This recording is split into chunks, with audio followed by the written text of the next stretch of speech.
Look at a map of Atlantic Canada and you'll see lines separating the provinces. But on the ground, a transmission line stretches right across the border between New Brunswick and Nova Scotia.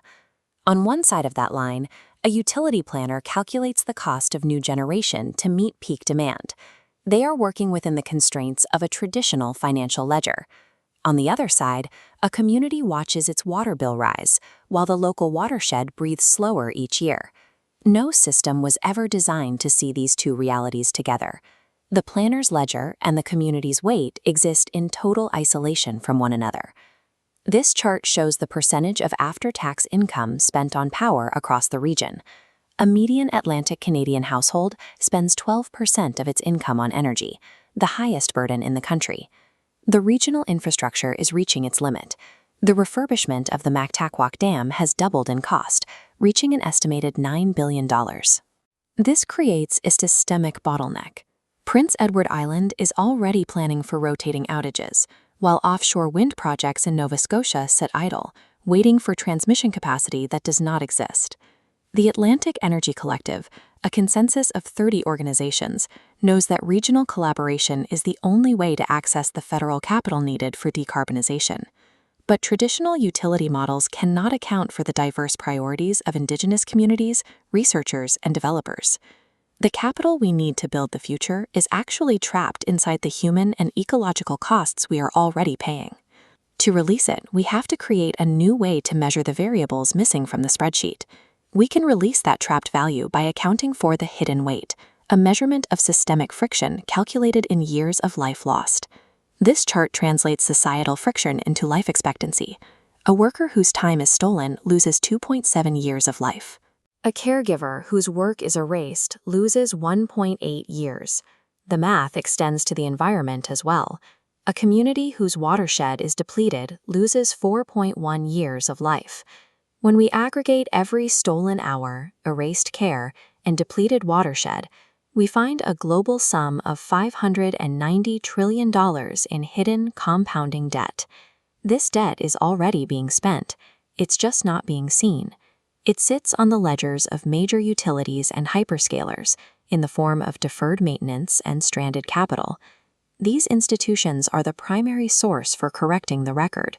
They are the first co-builders who must acknowledge the truth of this hidden debt to begin returning those lost years.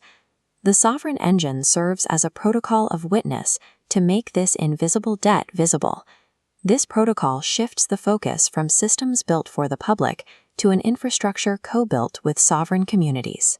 It brings missing data into the ledger, the generations of stewardship by the Mi'kmaq, Wolastoqiyik, and Pescatomakati communities, the uncompensated care of families, and the health of the local watersheds.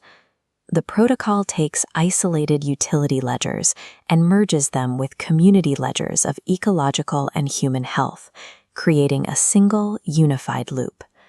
True power reliability requires that we officially witness this unrecorded historical and ecological data, making it a foundational part of our planning math.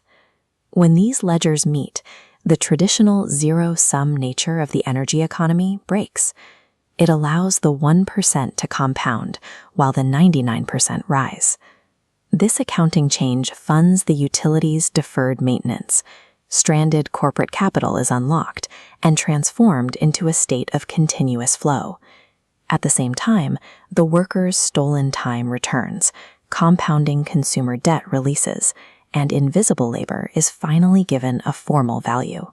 Integrating human well-being into the grid's mathematical foundation provides the only mechanism capable of unlocking the capital we need for the future. Correcting the ledger here creates a cascading effect, because energy and ecology simply do not respect human physical borders. The weight lifted from a watershed in New Brunswick directly contributes to healing a watershed in New England. This global reality is built from individual truths. Your family history, your medical records, and your local watershed knowledge are the missing pieces of the ledger. You are the witness needed to complete the record. Add your truth and co-create this new infrastructure at ZyroHive. Truth starts exactly right here, where you currently stand. The $590 trillion global weight can only be released when we work together to make the collective we whole.